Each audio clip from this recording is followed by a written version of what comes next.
আমাদের মনের অন্ধকার সব থেকে বড় অন্ধকার। বোঝা গেল? জগতের অন্ধকারকে আলো দিয়ে দূর করা যায়, মনের অন্ধকারকে দূর করা যায় না। মনের অন্ধকার দূর করতে হলে বন্ধুরা আমাদেরকে মনের অন্ধকার দূর করার জন্য ঈশ্বরের প্রয়োজন। কারণ যেখানে তোমার ধন সেখানেই তোমার মন। সব থেকে বড় কথা আজকে বাইবেলে বলছে, যেখানে আমাদের ধন সম্পত্তি সেখানে আমাদের মন। হ্যাঁ, একদম। আজ আমরা অনেকেই আমাদেরকে ঈশ্বর যথেষ্ট দিয়েছে, আমাদের কাছে থাকার মতো ঘর আছে, পরার মতো পোশাক আছে, এবং খাবার জন্য খাবার আছে, আমাদের প্লেটে। কিন্তু সেই জায়গাতে দাঁড়িয়েও আজকে আমরা অনেকেই ঈশ্বরের মহিমা করার বদলে ঈশ্বরের কাছে কমপ্লেন করি যে প্রভু আমাকে এটা দাওনি কেন, ওটা দাওনি কেন, সেটা দাওনি কেন। জয় যিশু বন্ধুরা, আজকে একটা নতুন জিনিস পড়ছিলাম বাইবেল থেকে। তো পড়তে পড়তে মনে হলো যে আপনাদের সাথে সেই জিনিসগুলো আমার একটু শেয়ার করা প্রয়োজন। তো আমি সেই জন্য আজ ভিডিওটা এক্ষুনি বানাচ্ছি। তো দেখি কি পড়ছিলাম আজকে, আমি আজকে আপনাদের সাথেই পড়বো। আজকে আমরা পড়ছিলাম আমি মথি লিখিত সুসমাচার, ঠিক আছে, যেখানে লিখিত আছে ধন সঞ্চয় সম্পর্কে কথা বলছে বাইবেল। মথি লিখিত সুসমাচারের 6 অধ্যায় 19, 20, 21, 22, 23, 24, অর্থাৎ 19 থেকে 24 যদি আপনারা পড়েন, এখানে কি বলছে তোমরা পৃথিবীতে আপন যে ধন সঞ্চয় করিবার কথা, স্বর্গে ধন সঞ্চয় করিবার কথা, যে ট্যাগ লাইনটা আছে। আমরা অনেকেই আছি যারা আমরা এই পৃথিবীতে আমরা চেষ্টা করি যে কীভাবে আমরা ধনসম্পত্তি অর্জন করব, কীভাবে আমরা আরও বেশি করে টাকা কামাবো, আরও অনেক রিসোর্সেস খুঁজি। আমি সবাই আমরা চাই যে আমাদের হাতে টাকা পয়সার অঙ্কটা অনেক বেশি হোক, তাহলেই মনে হয় আমাদের যে আমাদের লাইফ সিকিওর এবং সমস্ত কিছু সিকিওর হবে।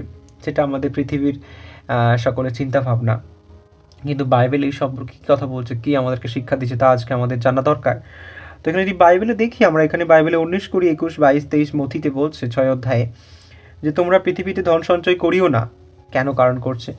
এটা তো মানে আমাদের এগেনস্টে বলছে যে আমরা পৃথিবীতে ধন সঞ্চয় করবো না। আমরা তো সবাই পৃথিবীতে ধন সঞ্চয় করার জন্য এত কাজকর্ম করি, যে আমরা যে দুনিয়াতে যত জব করি, এত সার্ভিস, এত বিজনেস, যা কিছু সমস্ত ধন সঞ্চয় করার জন্যই। কিন্তু এখানে বাইবেল কি তাহলে বোকামি কথা বলছে? না বন্ধুরা, বাইবেল কখনো বোকা কথা বলে না, বাইবেল কখনো আমাদের বিরুদ্ধে কথা বলে না। বাইবেল যা কিছু বলে সে অনেক ইম্পর্টেন্ট, তা আমাদের জীবনের জন্য একদম সুখাদ্য বলা যেতে পারে। ওখানে বলছে যে এখানে তো কীটে ও মজ্জায় ক্ষয় করে এবং চোরের শীত কাটিয়ে চুরি করে। 19 বলছে যে যদি আমরা পৃথিবী ধন সঞ্চয় করি, তা কী করবে? তা তো ক্ষয় হয়ে যাবে, তা কীট পতঙ্গে তা কেটে নষ্ট করে দেবে, তা মজ্জায় ক্ষয় হয়ে যাবে, তা ক্ষয় হয়ে নষ্ট হয়ে যাবে, এবং চোরে শীত কাটিয়ে চুরি করে নেবে। হ্যাঁ, অবশ্যই আমরা দেখেছি, আমরা যে টাকা পয়সা ইনকাম করি একটা সময় গিয়ে সেগুলো ধ্বংস হয়ে যায়, নষ্ট হয়ে যায়। আমরা যে ঘর বাড়ি বানাই সব কিছু নষ্ট হয়ে যায়, কেউ তা বলে কি আমাদের তার প্রয়োজন নাই? আমরা দেখেছি বাইবেলে একটা জায়গায় আমরা ঈশ্বর বলেছে, একটা ব্যক্তি জিজ্ঞাসা করছে যিশুকে যে প্রভু আমরা কীভাবে কী প্রার্থনা করব? ঈশ্বর বলল যে তোমরা এইরূপে প্রার্থনা করিও যে হে স্বর্গের ঈশ্বর, আমাদের দৈনিক অন্ন আজ আমাদেরকে দাও, আমাদের সকল যে পাপ থেকে আমাদের ক্ষমা করো, তোমার রাজ্য আসুক, তোমার মহিমা হোক। এই প্রার্থনা আমরা করি। মানে ঈশ্বর বলছে যে আমাদের দৈনিক যে খাদ্য আজ আমাদেরকে দাও, দৈনিক খাদ্য, এই কথাটা মেনশন করা আছে। ঈশ্বর কিন্তু একবার বলেনি তোমরা প্রার্থনা করো যে আমাদেরকে আরও দাও, আরও দাও, অনেক দাও। যিশু কিন্তু বলেনি অনেক চাওয়ার কথা, যিশু একদম মেনশন। যিশু বলেছে যে তোমরা ততটুকুই চাও যতটুকুই তোমাদের প্রয়োজন। কিন্তু আমরা অনেকেই আছি আমাদের প্রয়োজনের অনেক বেশি আমরা ঈশ্বরের কাছে চেয়ে থাকি, এবং আমাদের মধ্যে অনেক সেই বেশি চাওয়ার মানসিকতাটা রয়েছে, এবং সেই বেশি চাইতে গিয়ে আমরা ঈশ্বরকে হারিয়ে ফেলি। তো এখানে বলছে যে সেখানে তোমরা কিন্তু 20 বলছে, 6 অধ্যায় 20, কিন্তু স্বর্গে তোমাদের জন্য ধন সঞ্চয় করো। স্বর্গতে তো আর সঞ্চয় করা যায় না। আজ এখন আমাদের ইন্ডিয়াতে অনেক ব্যাংক রয়েছে, যেখানে ব্যাংকের মধ্যে আপনাদের সেভিংস অ্যাকাউন্ট রয়েছে, আরও অনেক রকমের স্কিম রয়েছে যেখানে টাকা পয়সা জমানো যায়। অনেকে নিজের বাড়িতে ধনসম্পত্তি সোনা দানা জমিয়ে রাখে। কিন্তু স্বর্গ পর্যন্ত আমাদের কীভাবে হাত আছে? কীভাবে স্বর্গে আমরা ধন সঞ্চয় করবো? কীভাবে? ঈশ্বর বলছে কীভাবে। তো এখানে সেই সম্পর্কে বাইবেল কী বলছে আমরা দেখবো, যে তোমরা স্বর্গে ধন সঞ্চয় করো, সেখানে কীটেও কাটে না, মজ্জায়ও ক্ষয় করে না, সেখানে চোরেও শীত কাটিয়া চুরি করে না। অর্থাৎ বাইবেল বলছে যে যদি স্বর্গে তোমরা ধন সঞ্চয় করো, সেখানে চোর সেও তোমার যে ধনসম্পদ চুরি করতে পারবে না, সেখানে তো কীট পতঙ্গ যেতেই পারবে না, তার তো কোনো হাত পা নেই সেখানে যাওয়ার মতো।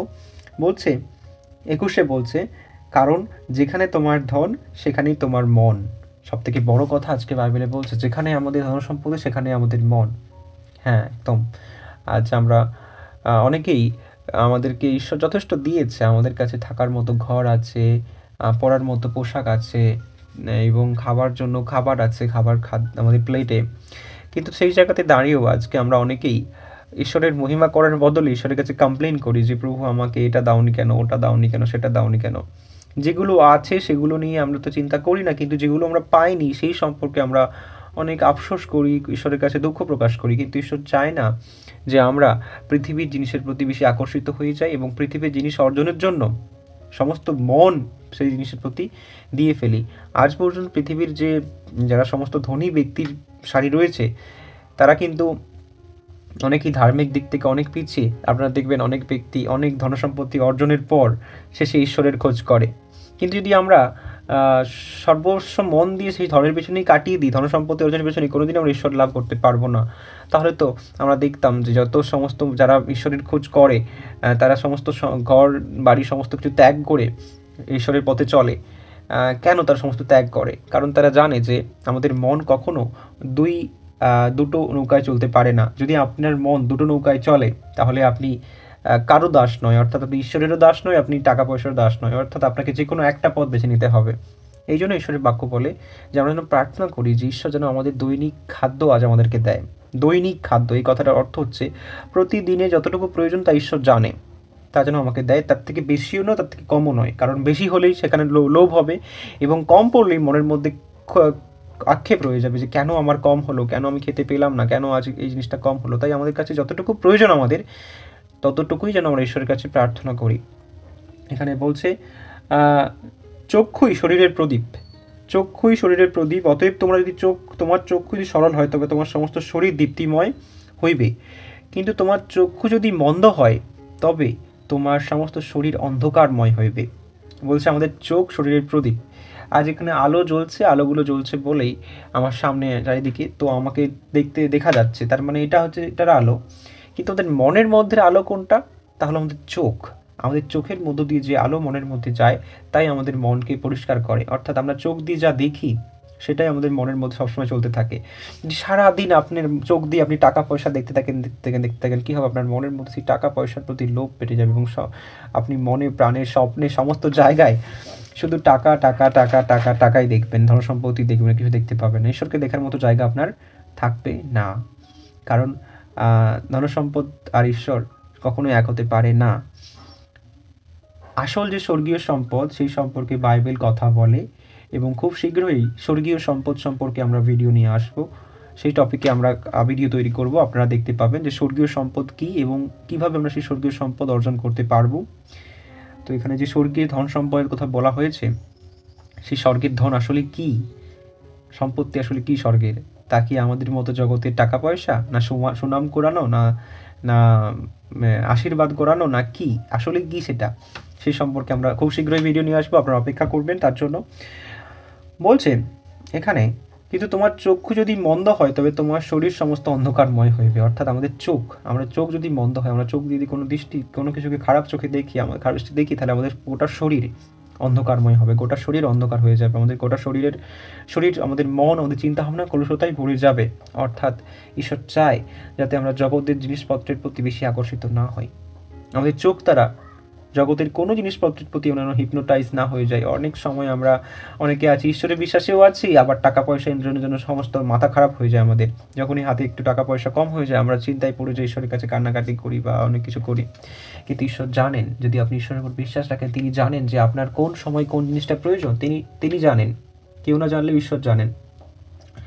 তো বলছে এখানে যে অতএব তোমার আন্তরিক দীপ্তি যদি অন্ধকার হয়, সেই অন্ধকার কত বড়, কেউই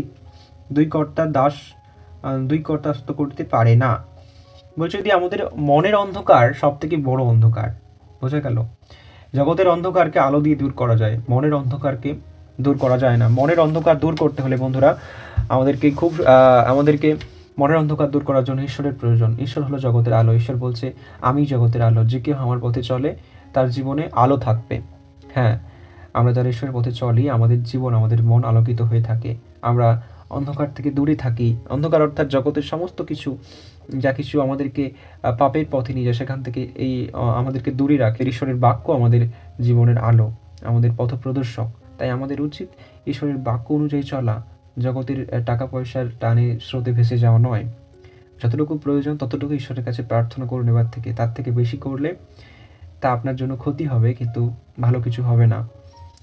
এখানে বলছে কেউই পারে না দুই কর্তা দাসত্ব করতে। সব থেকে বড় কথা, আমাদের এই স্বর্গের একটাই ঈশ্বর, এবং তাদেরই আমাদের উচিত দাসত্ব করা। তার দাসত্ব অর্থাৎ তার কথা মতো চলা, কারণ তিনি জানেন যে আমাদের কোন পথে চললে, কীভাবে চললে আমাদের জীবন সুখের হবে, আমাদের জীবন আনন্দময় হয়ে উঠবে।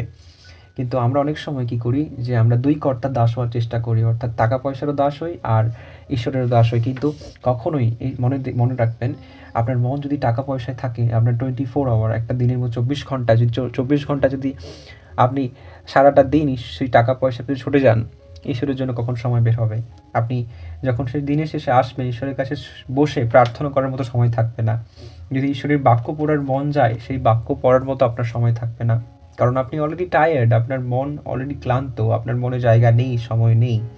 তাই আমাদের উচিত স্রোতের সঙ্গে না ভেসে আমাদের ঈশ্বরের বাক্যকে নিয়ে চলাফেরা করা, যাতে আমরা ঈশ্বরকে নিয়ে চলাফেরা করি এবং তিনি যেন আমাদের কর্তা হয়, কোনো টাকা পয়সা নয়। আজ কত সভ্যতা পৃথিবীতে ছিল, আমরা দেখেছি হরপ্পা মহেঞ্জোদড়ো, কত সভ্যতা। সেই সভ্যতাগুলো তারা কত টাকা পয়সা ইনকাম করেছে, কত ঘর বাড়ি, কত মসজিদ, কত মন্দির, কত কিছু, কত বড় বড় ঘর, কত কিছু বানিয়েছে। তারা আজ নিশ্চিহ্ন হয়ে গিয়েছে, কিন্তু ঈশ্বরের বাক্য ছিল এবং আছে এবং থাকবে। ঈশ্বরের আশীর্বাদ ছিল, আছে এবং থাকবে। তাই আমরা যেন ঈশ্বরকে ধরে রাখি। ঈশ্বর যে ছিলেন, তিনি আছেন, তিনি থাকবেন। তাকে ধ্বংস করার মতো কোনো ক্ষমতা নেই। তিনি টাকা পয়সা, ধন সম্পদ সব কিছুর ঊর্ধ্বে তিনি। এখানে বলছে কেননা সে হয়তো একজনকে দেশ করিবে, আরেকজনকে প্রেম করিবে, নয়তো একজনের প্রতি অনুরক্ত হইবে আর আরেকজনকে তুচ্ছ করিবে। তোমরা ঈশ্বর এবং ধন উভয়ের দাসত্ব করিতে পারো না। সব থেকে শেষের বাক্য, আমরা যদি ধনসম্পত্তির পিছনে ছুটি, তো ঈশ্বরকে তো আমরা ভুলে যাব। যদি ঈশ্বরকে ভালোবাসি, তো ধনসম্পত্তির প্রতি আমাদের আকর্ষণ থাকবে না। অর্থাৎ আমাদের যে কোনো একটা বেছে নেওয়া উচিত। কোনটা বাঁচবে, এটা আপনার কাছে। আজকে আপনাদের জন্য প্রশ্ন, বন্ধুরা, আপনারা কোনটা বেছে নেবেন? আজ আমরা দেখেছি এই সমাজে, আমাদের এই জগতে অনেক যারা প্রচারক এবং বিশ্বাসী মণ্ডলী, তারা টাকা পয়সার জন্য প্রার্থনা করে, টাকা পয়সা দিয়ে তারা প্রচার করে, টাকা পয়সার বিনিময়ে তারা চার্চ চালায় এবং টাকা টাকা টাকা ঈশ্বরের বাক্য তারা প্রচার করে টাকা পয়সার বিনিময়ে। আসলে কি তারা ঈশ্বরের প্রচারক? কি মনে হয়? ঈশ্বরের বাক্য কি বলছে? যে এক ব্যক্তি টাকা পয়সা এবং ঈশ্বরের দাস হতে পারে না। তোমাকে যে কোনো একজনের দাস হতে হবে, ঈশ্বরের দাস নাহলে অর্থের দাস। তুই কার দাস হবে? আমার পরিপ্রেক্ষিতে তো আমি বলবো ঈশ্বরের দাস হব, কারণ ঈশ্বরের হাত থেকে সব কিছু আসে। এখানে ঈশ্বর এতটাই ওয়াইজ, অর্থাৎ এত বুদ্ধিমান, তিনি আমাদেরকে কেন তার দাস হতে বলেছেন তার অনেক কারণ আছে। হয়তো আপনি ভাববেন যে ঈশ্বরের দাস নিয়ে কি আমি সন্ন্যাস নিয়ে নেব, আমি কি একদম সমস্ত কিছু ত্যাগ করে দেবো, সংসার সমস্ত কিছু? না, প্রভু যীশু কিন্তু তার সংসার ত্যাগ করেননি।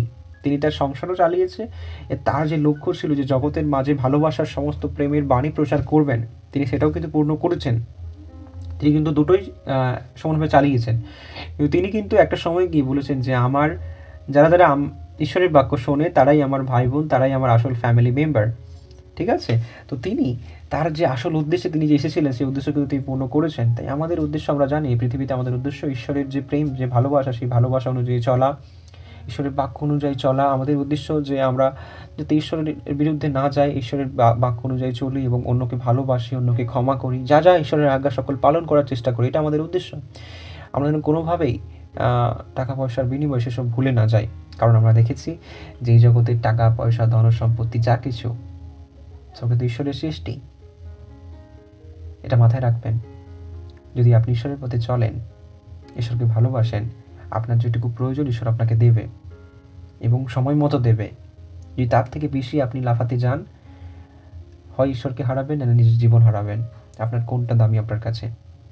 ঈশ্বরের বাক্য বলে তোমাদের কোনটা দামি। ঈশ্বরের বাক্য লিখিত আছে যে তোমার বস্ত্র বেশি দামি না তোমার শরীরটা বেশি দামি? কোনটা দামি তোমার কাছে? সব থেকে বেশি দামি কোনটা? অর্থ বেশি না জীবন বেশি? অর্থ দিয়ে কি জীবন কেনা যায়? তাই যদি হতো, আজ এত জীবনগুলো মারা যাচ্ছে কেন অর্থ থাকা সত্ত্বেও? কত মানুষের কাছে অনেক অর্থ আছে, অনেক টাকা পয়সা আছে, তাদের চিকিৎসা করার মতো ক্ষমতা আছে, তবুও তারা কেন বাঁচতে পারছে না? কত মানুষের কাছে টাকা পয়সা থেকেও কেন তারা জীবনে আনন্দে নেই, খুশিতে নেই? প্রশ্ন করে দেখবেন। কত মানুষ অর্থের উপর শুয়ে থেকেও তাদের জীবনে নিরাশায় ভর্তি। কেন? কেন? কারণ একটাই, যে তারা অর্থ পেয়েও জীবন পায়নি। তাই আমাদের কাছে একটাই প্রশ্ন, আমরা আজ কী করবো তাহলে? আমরা কি তাহলে অর্থ ইনকাম করবো না? না, বাইবেল বলছে ততটুকুই করো এবং ততটুকুরই অপেক্ষা করো, প্রার্থনা করো যতটুকু তোমার প্রয়োজন, তুমি জানো। তার থেকে অধিক করতে দিও না। তাই জন্য আমরা দেখেছি দাউদের যে গীত সঙ্গীতা, সেখানে এক জায়গায় লিখিত আছে, আপনারা পড়বেন, যে প্রার্থনা করছে দাউদ ঈশ্বরের কাছে, প্রভু তুমি আমাকে ততটুকুই দাও যাতে আমি